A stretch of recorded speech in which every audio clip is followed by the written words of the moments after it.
talk about risk-taking mission and service, something that's been bubbling just under the surface and just beginning to grow here at First UMC. The teens are currently in Indianapolis finishing up a leadership mission conference.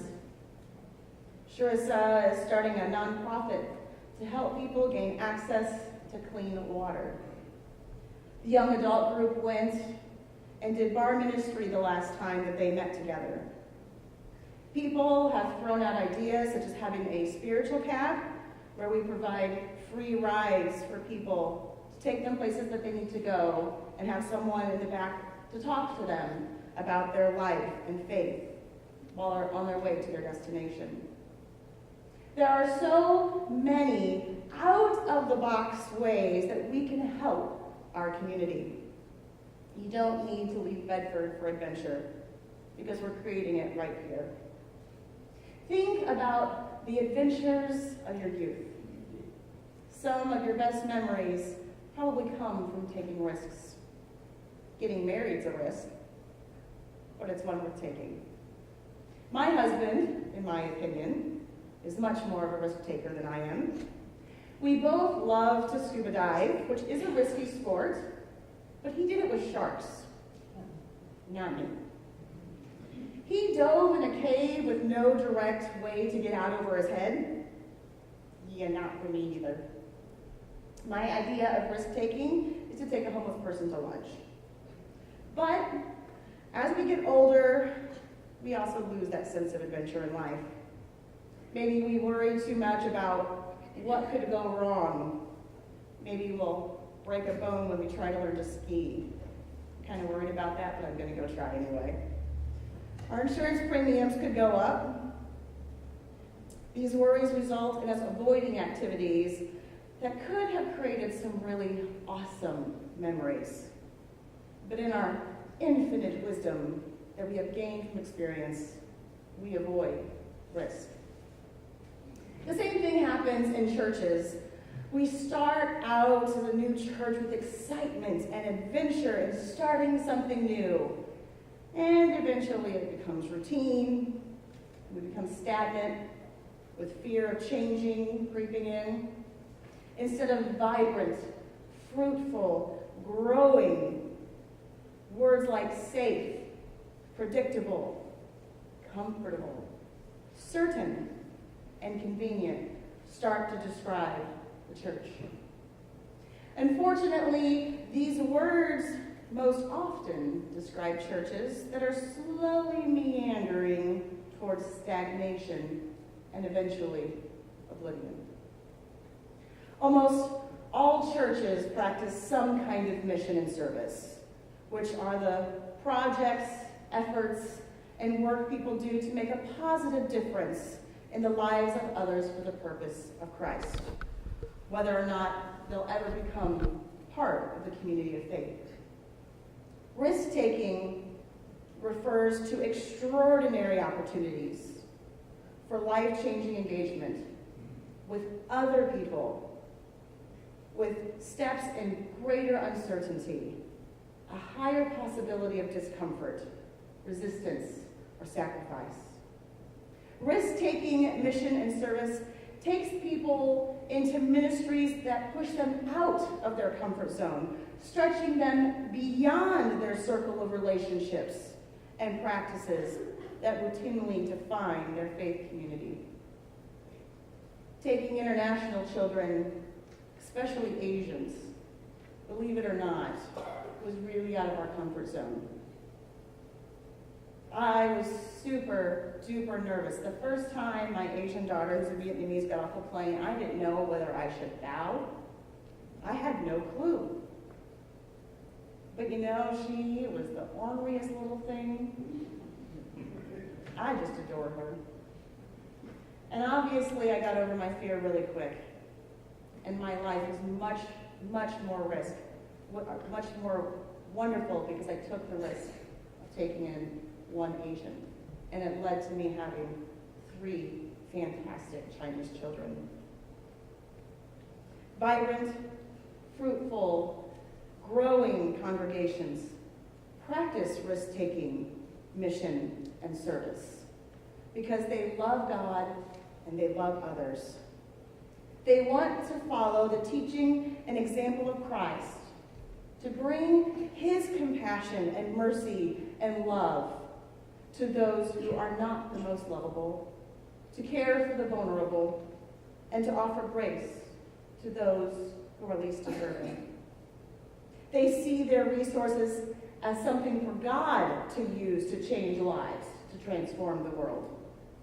Their church is a place where radical hospitality is offered through invitation and inclusion, passionate worship and intentional faith development to make disciples for Christ, who are equipped to go out and serve in areas of justice and mercy, in healthcare, immigration, environmental issues, addiction, violence, poverty, loneliness, and in advocacy. They are more interested in their sending capacity than their seeding capacity.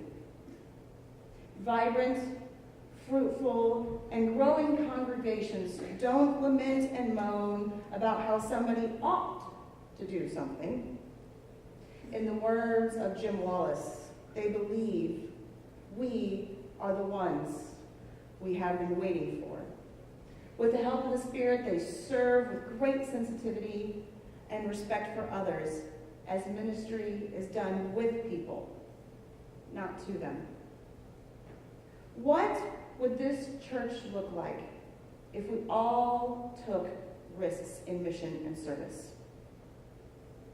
What if we all actually went out and talked to people in the community and invited them to church? I challenged you when I first came here to find one friend, making one new friend this year, and bring them to church. We're not quite halfway through the year. I've been here almost 5 months, but we're getting closer to the half-year mark. We should have about 40 new people right now if we'd all accepted the challenge. I've Googled it. According to Psychology Today, everyone procrastinates. And a good 20% of the population are chronic procrastinators, so I have a good feeling that we are actually on target. So I'm upping the ante because in building the website that is under construction right now, I was writing the history section. At one point, we had over 700 members in this church. I was definitely thinking way too small when I challenged just to make one new friend. So now, the challenge is 7. 7! That's 1 per month between now and July.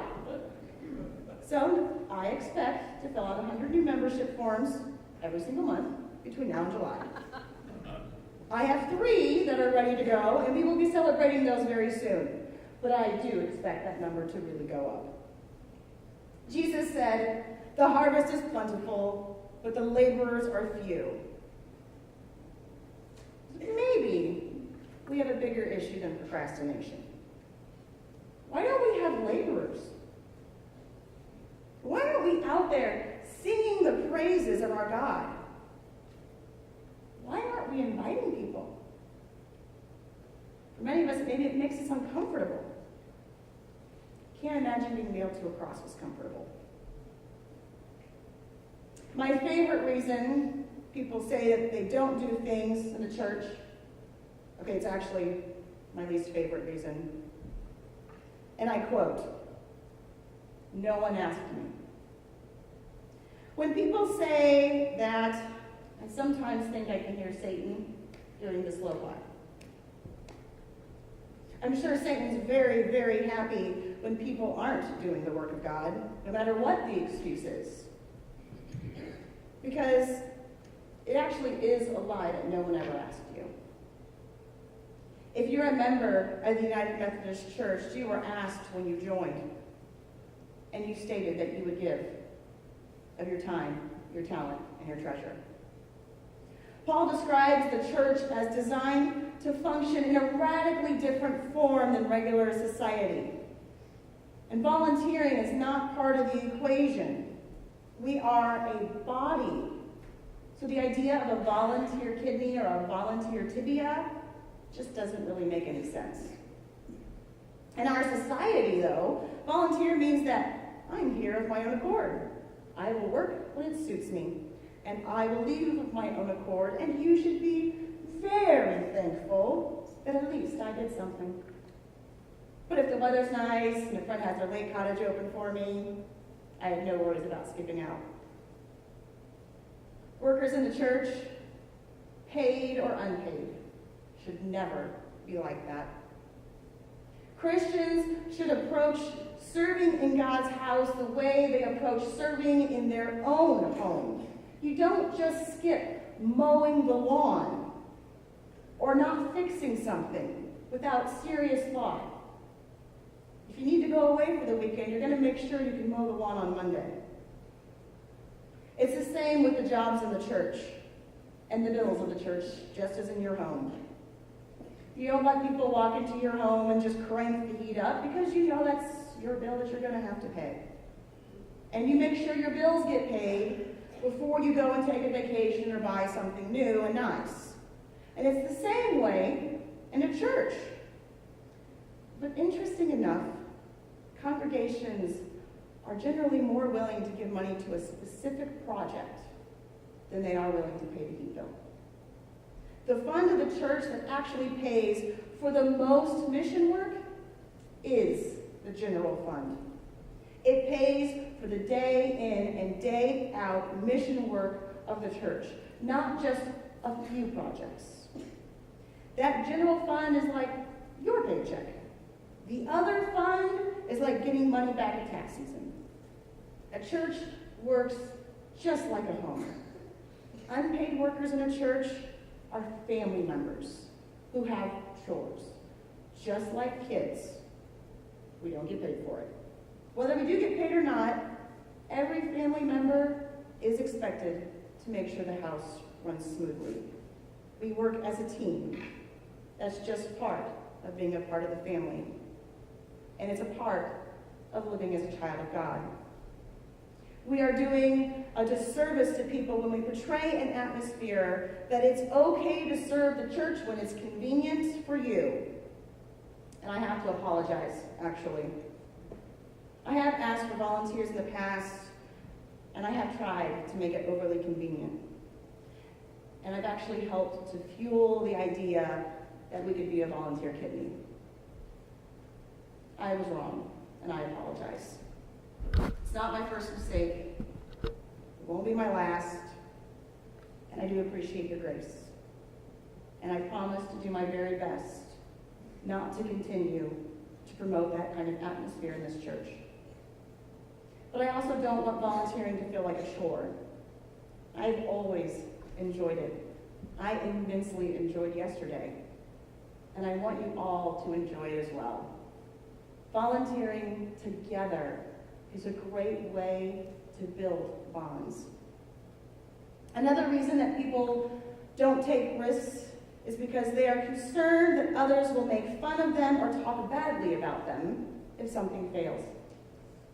Thomas Edison's teacher said he was too stupid to learn anything.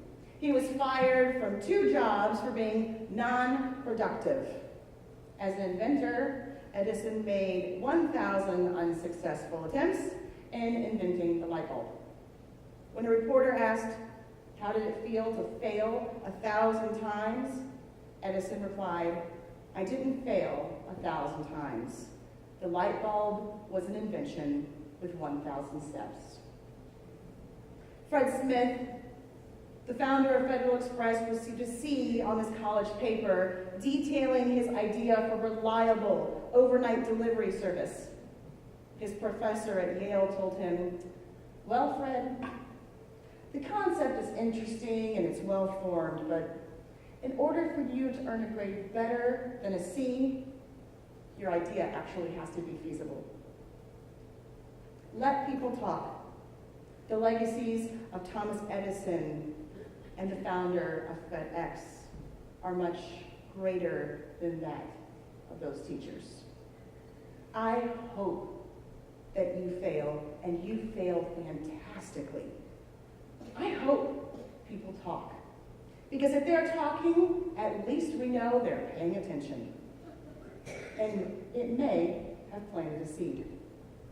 One of the complaints that I heard within the church is that people have to ask permission to do things, and they have to jump through hoops. Honestly, if you're not spending money and you're taking on something that could possibly lead to making disciples for Christ, you don't need my permission. That's your job as a Christian.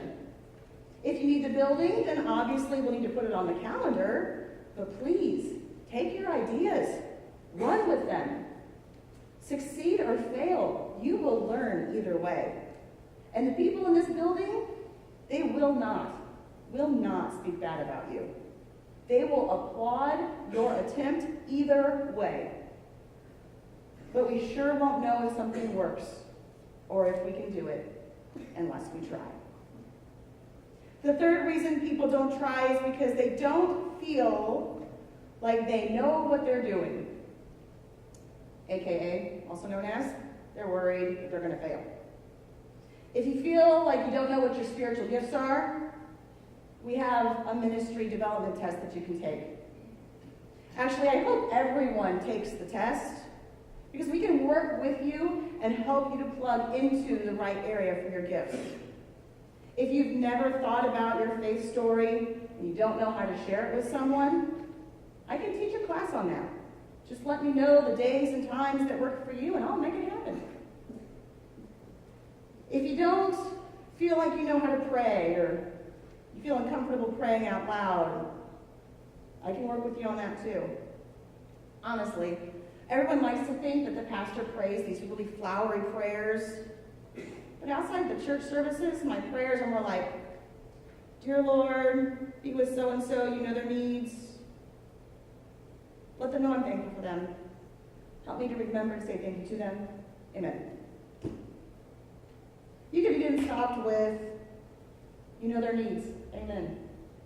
It would be fine. You can't fail at prayer. Even if you go out and you try and you fail, it's okay.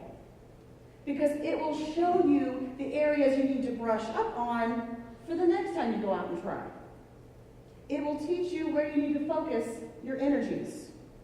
And you will learn a lot about yourself by simply trying. My first semester of college, my freshman year, I took a chemistry class.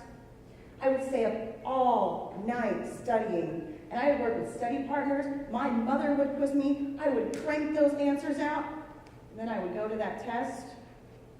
Nothing. I swear, nothing that was on that study sheet was on that test.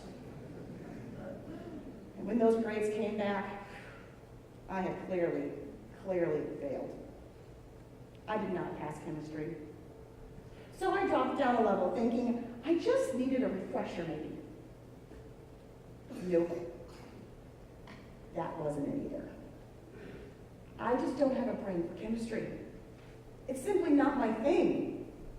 I had hoped to be a doctor. I wanted to find the cure for Bell's palsy. I was going to be a great neurological surgeon. Even though I actually don't really like blood and guts. But it did become rather clear, obviously, because I couldn't pass chemistry. I wasn't going to be a doctor. Like chemistry, I tried again. But this time, I knew I needed to put all my attention on it. I'm not particularly great at science. But since I failed biology before, I studied hard. And I didn't take any other classes at the time, and I got an A. I learned it's not science in particular that I'm not good at. It's actually that math portion. Both classes tried twice with different results. I learned a lot, though, through those failures about working hard and what it means for success. There's a professor at MIT who offers a course on failure. He does that, and he says it's because failure is far more common of an experience for humans than success. But great people don't generally become great overnight. there is a lot of failure that goes into the process of achieving great things. Great success, says Sumner Redstone, is built on failure, frustration, and even catastrophe. Macy failed 7 times before his store in New York caught on.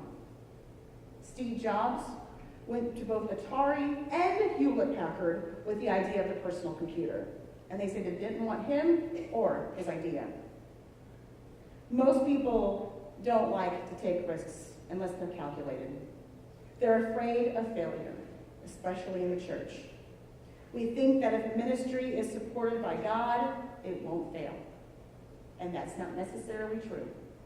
Sometimes there is a lesson that we need to learn in that failure in order for us to succeed in the next endeavor.